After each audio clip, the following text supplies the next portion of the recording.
पाकिस्तानी खवातीन किसी से कम नहीं है। पाकिस्तानी औरत वो कर सकती है जो दुनिया की औरत नहीं कर सकती, और ऐसी एक औरत से आपको मिलवाना चाहता हूँ जिसे royal institute of British architects ने पाकिस्तान की पहली खातून आर्किटेक्ट प्रोफेसर यास्मीन लारी की बात कर रहा हूँ, उन्हें माहौल दोस्त ज़ीरो कार्बन घरों की तामीर पर 2023 के रॉयल गोल्ड मेडल अवार्ड से के लिए मुंतखब कर लिया है, जो मुझे यकीन है कि उनको ज़रूर मिलेगा। लेकिन उनकी नॉमिनेशन ही हमारे लिए बहुत काबिल फ़ख्र है। और यास्मीन लारी किसी तारुफ के मोहताज नहीं है, वो न सिर्फ एक मशहूर आर्किटेक्ट है बल्कि पाकिस्तान का नाम तो रोशन कर ही रही हैं, लेकिन जिस तरीके से ये पाकिस्तानियों की खिदमत कर रही हैं, जो जज्बा इनके अंदर सरशार है, अगर वो जज्बा कह लेंगे पाकिस्तान की 2-3% औरतों में भी आ जाए, 2-3% आबादी में भी आ जाए ना, पाकिस्तान के दिन बदल जाएंगे। हमें बहुत खुशी है, इस बात पे फख्र है कि यास्मीन लारी साहिबा इस वक्त हमारे साथ मौजूद हैं। Thank you so very much Lari साहिबा for giving us your precious time. सबसे पहले आपको मुबारकबाद, कंग्रेचुलेशंस फॉर द नॉमिनेशन।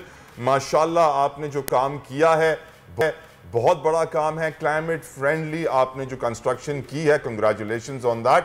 अब मुझे बताइए किस स्टेज पर आप पहुंची हैं, हाउ मेनी हाउसेज आप बना चुकी हैं, कितने बिल्ड कर चुकी हैं आप घर, और साथ साथ आपकी जवानी का राज क्या है, ये भी हमें जरूर बताइएगा, क्योंकि आप जानती हैं कि मैं वक्त से पहले बुढ़ा हो रहा हूं और आप curious case of Benjamin button की तरह जवान होती जा रही हैं। Oh my God, honestly, अब आप मुझे इस कदर शर्मिंदा करेंगे, मुझसे बात ही नहीं की जाएगी। देखो बेटा, बात यह है कि यूँ तो मैं काफ़ी चीज़ें बना चुकी हैं, and I think I put Pakistan in the lead for zero carbon shelter program. 2012 से 14 तक कोई 40 बल्कि 42,000 करीब हमने ये घर बनाए थे, जो कि मिट्टी, चूने और बांस से बने थे। और तब से बहरसूरत मैं तो लगी हुई हूँ 2005 से, जब से ज़लज़ला आया। और देखो इतनी हमारी बदकिस्मती है ना कि हर साल हमारे पास कोई ना कोई सैलाब या ज़लज़ला आता है, तो सारे इन वक्तों से मैं गुजरी हूँ। और अब I was able to design we called climate resilient structures, जिससे कि लोग जो हैं वो एक तो जाने महफूज रहें और लोग डिस्प्लेस ना हों।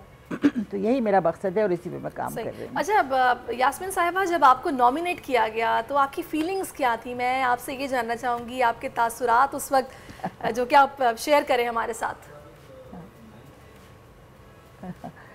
बेटा, उसमें ये हुआ कि जो साइमन ऑल्फर्ड हैं, जो कि प्रेसिडेंट हैं RIBA के, royal institute of British architects के, उन्होंने मुझे फ़ोन किया और कहा कि मैं आपको बताना चाहता हूँ कि बहुत पहले हमें करना था, लेकिन चूँकि क्वीन का इंतकाल हो गया था तो हम पहले नहीं कर पाए, क्योंकि इसको मोनर्क की जो कंसेंट है वो ज़रूरी होती है। तो हमने इनको किंग चार्ल्स साहब को पेश किया और उन्होंने खुशी इसका अप्रूवल दे दिया। तो अब मैं आपसे शेयर कर सकता हूँ कि आपको ये हम अवार्ड दे रहे हैं। तो मैंने कहा, मैं तो हैरान रह गई, मुझे तो कभी तक तो कोई नहीं थे। मैंने कहा, but Simon, how can you do this? मैंने कहा, आप लोग तो मुश्किल में पड़ जाओगे। जो बड़े बड़े आर्किटेक्ट्स हैं वो कहेंगे कि ये how come that you are giving it to somebody जो गरीबों के लिए जो काम करता है, उनको तो कभी नहीं मिलता ना। अभी तक तो बड़े बड़े कितने जो जायंट्स हैं हमारे प्रोफेशन के, उनको मिलता रहा है। तो मैं बड़ी हैरान थी। और लेकिन ये कि मेरे ख़्याल में शायद ये मौका है, शायद दुनिया बदल गई है, शायद लोगों को ख्याल हो गया कि हाँ गुर्बत है, डिस्पैरिटीज़ हैं और क्लाइमेट चेंज है, जो हम लोग सब अक्सर इग्नोर कर देते हैं। तो बस देखिए, किस्मत की बात है कि ये बात समझी गई और इंशाअल्लाह मुझे उम्मीद है कि इससे हालात हमारे प्रोफेशन में बदलेंगे और बहुत से लोग अब इसमें मेरे साथ शामिल हैं। आमीन आमीन आमीन, हमारी दुआएं आपके साथ हैं। लेकिन सैडली यास्मीन साहिबा, I was looking at the newspaper yesterday, तो कल अखबार में मैंने देखा कि हमारे अस्करी क़यादत के एक बड़े आला अफसर जो हैं वो एक दोस्त ममालिक के साथ, उनके शहजादे के साथ हाथ मिला रहे हैं और एक MOU साइन हुआ है कि कराची के DHA के अंदर रॉयल विलास बनाए जाएंगे, महंगे तरीन घर बनाए जाएंगे। गरीबों का ख्याल गवर्नमेंट को बहुत मुश्किल से आ रहा है। आप माशाल्लाह से क्यों इतना गरीबों का ख्याल कर रही हैं, क्या वजह है इसका? ये एक मेरा पहला सवाल है। दूसरा सवाल ये है, जो क्लाइमेट रेजिलिएंट स्ट्रक्चर आपने क्रिएट किया है गरीबों के लिए, जो घर बना रही हैं, वो कैसे क्लाइमेट रेजिलिएंट है? मुझे उसकी थोड़ी सी एक्सप्लेनेशन दीजिएगा। देखो बेटा, पहले तो बात यह है कि कोई भी इंसान जो हमारे मुल्क में रहता है वो इस बात से आंखें नहीं फेर सकता कि गुर्बत की इंतहा हो चुकी है। सही। और अमीर का जो लाइफस्टाइल है वो और भी ज़्यादा ही ऊंचा होता चला जाता है। तो ठीक है, जहाँ पर गुर्बत नहीं है या कम है वहाँ आप बेशक ये करें, लेकिन जब इतनी हालत बिगड़ जाए इकॉनमी की, लोगों की, तो फिर मैं नहीं समझती कि ये कोई अच्छा तरीक़ा है। और अगर उसमें ये करें कि हम लो कार्बन स्ट्रक्चर्स बनाएं, जब भी शायद बात चल जाए, लेकिन हाई कार्बन स्ट्रक्चर बनाना, कंक्रीट और स्टील को बेइंतहा इस्तेमाल करना। I mean what are we doing? Don't we realize कि हम प्लानट को मुसलसल ही डैमेज करते चले जा रहे हैं।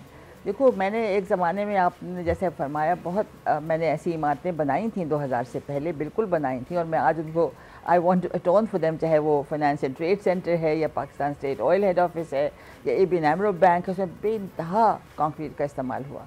लेकिन आज मुझे पता है कि इससे बहुत ज़्यादा माहौल को नुकसान पहुँचता है, and I can't do it today. तो आज तो मेरा बिल्कुल ही everything is zero carbon, it has to be, there is no other way. तो What have you used in these constructions, Yasmin साहिबा? और कौन सा सामान इस्तेमाल हुआ है? जी, I'm sorry, say it again. क्या रॉ मटेरियल इस्तेमाल हुआ है इस क्लाइमेट रेजिलिएंट स्ट्रक्चर को बनाने के लिए? ओह अच्छा, इसमें देखिए, एक तो है जो ज़मीन, जो अर्थ है, जो कि मड है, जो हर जगह हमको मिलती है, हमारे मुल्क में हर जगह है।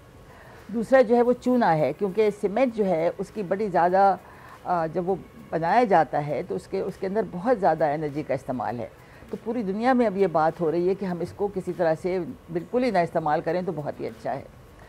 इसके अलावा फिर मैं बैम्बू इस्तेमाल करती हूँ, जो आप शायद जानते होंगे कि बहुत जल्दी ग्रो करता है, और वो it's an alternative to wood, और वो इस कदर रेजिलिएंट है, and that's what gives me the strength. जो मेरे स्ट्रक्चर्स हैं वो इसलिए इतने ज़्यादा स्ट्रॉन्ग हैं क्योंकि ये बैम्बू की वो है, उसमें तमाम जो बेसिक स्ट्रक्चर मेरा है वो आजकल जो मैं फ्लड के लिए बना रही हूँ वो बिल्कुल वो बैम्बू का है और बहुत ही स्ट्रॉन्ग है। तो यही वो चीज़ें हैं जिससे कि आपको बिल्कुल कार्बन जो है आप बिल्कुल you are minimizing carbon, it's carbon neutral buildings. अच्छा यास्मीन साहिबा, मैं नहीं कहती सब लोग यही इस्तेमाल करें, लेकिन ऐसा कर सकते हैं। जी फरमाइए। ठीक है। अच्छा, कहते हैं ना कि खामोशी से मेहनत करो फिर आपकी कामयाबी शोर मचाती है, तो माशाल्लाह से कामयाबी तो शोर मचा रही है, लेकिन वो जो खामोशी से मेहनत हो रही थी उसमें जो हर्डल्स इंसान को फेस करने पड़ते हैं वो जो गुजरा हो वही बता सकता है। तो आपको किन प्रॉब्लम्स को फेस करना पड़ा जब ये आप सारा काम करवा रही थी फलाही? देखो, जब मैं अपनी तरफ देखती हूँ, मैं स्पेशली औरतों के साथ बहुत काम करती हूँ, मैं देखती हूँ कितनी मुशक्क़त से, कितनी मेहनत से, कितनी लगन से चीज़ें करती हैं, और फिर मैं सोचती हूँ कि जो मैंने जो भी कुछ किया वो तो फिर कुछ भी नहीं था ना। क्योंकि देखो, हम इतने प्रिविलेज बैकग्राउंड से आते हैं, हमारे पास क्या कुछ नहीं है, तो हम किस बात की शिकायत करें, हम किस बात का कहें कि हमने हमारे लिए मुसीबतें हुई। आई मीन उनके सामने तो कुछ भी नहीं है ना। तो I am sorry but I don't feel कि मुझे बहुत ज़्यादा स्ट्रगल करना पड़ा। मेरा ख्याल है मैं तो चूँकि खातून की हैसियत से मैं हर जगह पहुँच सकी, किसी ने मुझे कभी एतराज़ नहीं किया, किसी ने मुझे कभी अपोज़ नहीं किया। मुझे कहा जाता था कि आप कच्चे में जाएँ ना जाएँ, आप किडनैप हो जाएंगी, मैं नहीं हुई। मुझे कहा गया कि आप यहाँ सिंध में, मुझे कहा गया स्वात में after the army operation, army ने मुझे कहा आप रात को क्यों ऐसे चली आती हैं, आपको कोई ना कोई पकड़ के मार डालेगा, लेकिन नहीं मारा ना। तो when you are doing something you have to take risks, you have to follow your dream. I mean you can't do it otherwise, can you? इसके लिए यास्मीन साहिबा, आप औरत है तो सिनफे नाजुक, लेकिन करेजियस होना, और जिस तरह आपने माशाल्लाह से ब्रेवरी दिखाई है, अपनी ताकत और औरतों को भी दें यास्मीन साहिबा। बहुत सारी औरतें आपको देख रही हैं, सैरिश मेरे साथ बैठी हुई है, सोच रही है कि मैं ताकत कैसे लूँ आपकी। बेटा, आपको पता है अगर आप जाओ वहाँ आज पोनो विलेज में, और जो सिंध में हमारा काम हो रहा है मीरपुर ख़ास में, आप देखो कि मर्द तो कर ही रहे हैं, औरतों ने क्या कमालात किए हैं वहाँ पे। मतलब आफ्टर द फ्लड जिस तरह से वो उठी हैं, और उन्होंने हर चीज़ जो मैंने उनको समझाई, जो कहा, जो मेरी टीमें गई हैं उनको बताने को, वो सब कुछ कर रही हैं। आज 1000 ख़ानदान कम अज़ कम ऐसे जो फुली फाल हो चुके हैं, उनको किसी पैसे की किसी की ज़रूरत नहीं है, माशाल्लाह। खुद अपनी मेहनत से उन्हें इतना कुछ कर दिया। मैं कैश नहीं देती, मैं सिर्फ काइंड में चीज़ें दे रही हूँ, और वो कर रहे हैं। यास्मीन साहिबा, कहाँ आपके प्रोजेक्ट्स चल रहे हैं, क्या क्या बना रही हैं इस वक्त, आप क्या टारगेट रखा हुआ है? बेटा ऐसा है कि यूँ तो शुरू में तो हमने काफ़ी जगह सिखाया है, तो कुछ बने हैं पंजाब में भी, डेरा गाजी खान और मुजफ्फरगढ़ में, कुछ बने हैं अपर सिंध में भी, लेकिन हमारा मेन फोकस फ़िलहाल मीरपुर ख़ास है जो कि सदर्न सिंध में है। और वहाँ अब तक तकरीबन मेरे ख़्याल में 3000 के करीब जो हैं वो ख़ानदान जो हैं वो उनको चीज़ें भी मिल गई हैं और वो फ़ाल हो रहे हैं। बाकी जो हैं तकरीबन 1500 और जो हैं वो बाकी जगह पे भी घर बने हैं। ठीक है। और लेकिन अब जो प्रॉब्लम ये वाली है कि पैसा नहीं खर्च हो रहा गरीबों के लिए, और इस चीज़ को नहीं आगे बढ़ाया जा रहा है, और लोग बैठे हुए हैं ना उनके सर पे छत है, और वो वही घास फूस की चीज़ें फिर दोबारा वो कर रहे हैं, क्योंकि अब समझो 1 साल होने का आया है, अभी फिर सैलाब आएगा। तो और सबसे बड़ी बात है कि भूख भी है और इफलास भी है, और मतलब ऐसे कैसे वो लोग जिंदा रह सकते हैं। तो फिर यास्मीन साहब आप लोगों के प्लान्स क्या हैं, फिर क्या सोचा आप लोगों ने इस हवाले से? उगाओ जी, बताइए फिर आपके फ्यूचर प्लान्स क्या हैं, आप क्या सोच रहे हैं इस हवाले से? How to create funds. मेरी बड़ी ख्वाहिश है कि मैं हर साल कम से कम 5 लाख ख़ानदानों तक पहुंच जाऊं, उनको मैं फ़ाल कर दूं, वो अपनी ज़िंदगी खुद गुजारें और वो खुद अपनी हिम्मत से करेंगे। तो I am creating an army of what I call the barefoot echo entrepreneurs. Funds कैसे क्रिएट होंगे इसके लिए? रहे हैं, वो लोगों को सिखा रहे हैं, वो जाके सिखा रहे हैं और लोग सीख रहे हैं। और मुझे बड़ी उम्मीद है, ये प्रोग्राम मेरा it's called the zero donor program, zero donor villages. मुझे नहीं लगता कि पाकिस्तान जो है, लोग जो हैं वो मुखैर तो बहुत हैं लेकिन नहीं पहुंच रहे हैं ना गरीबों तक, और पहुंचना होगा हमको। अच्छा, मैं आखिरी एक कमेंट आपसे लेना चाहूँगा यास्मीन लारी साहिबा, बिकॉज यूर आपका स्टेक है कराची शहर में, कराची शहर से आप बिलोंग करती हैं, आपका दिल है कराची में। कराची में एक मलीर एक्सप्रेस वे बन रहा है जिसको उस वक्त ADB पहले फंड कर रहा था, एशियन डेवलपमेंट बैंक, अब उन्होंने फंड करने से मना कर दिया है। वजह यह है कि जो रूट है मलीर एक्सप्रेस वे का, उस पर क्लाइमेट चेंज बहुत ज़्यादा इफेक्ट हो रहा है, बहुत ज़्यादा नेचुरल हैबिटेट इफेक्ट हो रहा है जानवरों का, वाइल्ड लाइफ का, जिसके ऊपर वहाँ के लोकल्स कंटिन्यूसली शोर उठा रहे हैं। ADP पे उन्होंने अपील की कि आप इसको फंड ना करें, उन्होंने अपना फंड वापस ले लिया है। Would you like to comment on it कि क्या ये सही है, गलत है या नहीं? हाँ, देखिए, मैं चूँकि तफसील से नहीं जानती कि क्या है, लेकिन मुझे ये पता है कि एक तो लोग वहाँ डिस्प्लेस हुए जो शायद आज तक बेघर ही फिर रहे हैं। इसके अलावा ये सही है कि अगर हमारा वहाँ एक दरिया था जो बड़ा खूबसूरत बन सकता था ना, बिकॉज वाटर वे, वो हमारा ख़त्म कर दिया गया। अब हमें सवाए कंक्रीट के कुछ नज़र नहीं आता। That means you are adding to urban heat island, you are adding to urban flooding, क्योंकि कंक्रीट का इस्तेमाल इतना ज़्यादा है। तो लिहाजा ये चीज़ें हमारे मुल्क में हुई हैं, हो रही हैं, और अनफॉर्चुनेटली मुझे लगता है होती जाएंगी, क्योंकि इन चीज़ों में पैसा है। और जो मैं तरीक़े बताती हूँ या लोग मेरे कर रहे हैं, उसमें कोई पैसा किसी के लिए नहीं, लोग खुद करते हैं ना, वो बिल्कुल ही सस्ते मटेरियल्स हैं। तो यास्मीन साहिबा, उन तरीक़े हमें करने पड़ेंगे अगर हमें सर्वाइव करना है तो। इस प्लेटफॉर्म के तवस्सुत से फाइनली अगर आप कोई अपील करना चाहें, कोई मैसेज देना चाहें? हाँ, मैं ज़रूर करना चाहती हूँ। मैं बहुत चाहती हूँ कि यंग लोग आएँ और वहाँ जाके लोगों के साथ मिल के चीज़ें करें। मैं बहुत चाहती हूँ कि जो भी एक्सपर्टीज़ किसी के पास भी वो वहाँ ट्रांसफ़र हो। I have created something called the Lari barefoot academy, जहाँ पे वहीं के लोग एक दूसरे को ट्रेन कर रहे हैं। उन्हें वहाँ बहुत सख्त ज़रूरत है। You know, I mean, we are not appealing for any money, I don't believe in charity, लेकिन ये ज़रूर है कि बाज़ चीज़ें हमें कायम में चाहिए। हम स्कूल बनवा रहे हैं वहाँ। कैसे ज्वाइन करें आपको? How do they contact you? 60,000 रुपये देती हूँ। They don't have to contact me. We can put the name out of our committees, जो हमारी local committees वहाँ की हैं। और लेकिन सबसे ज़्यादा मैं चाहूँगी कि आप स्टूडेंट्स और यंग लोग आएँ सामने और लाके वहाँ साथ मिलके उनके काम करें और सीखें।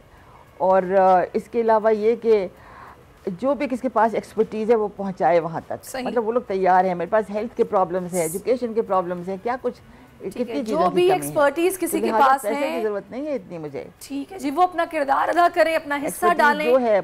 ठीक है, बहुत शुक्रिया आपका यास्मीन लारी साहिबा, आपने दिया, और बिल्कुल ऐसा होना चाहिए। अल्लाह ताला हम सब पाकिस्तानियों को वो जज्बा दे जो यास्मीन लारी साहिबा में है, खिदमत का जज्बा, पाकिस्तानियों की मदद का जज्बा, और पाकिस्तान को अपने पैरों पे खड़े करने का जज्बा, क्योंकि ये वो जज्बा है जो इस वक्त पाकिस्तान को उसकी ज़रूरत है, जो शॉर्ट होता जा रहा है। हवाए नफ्स की है हुक्मरानी, लुटेरा कर रहा है पासबानी।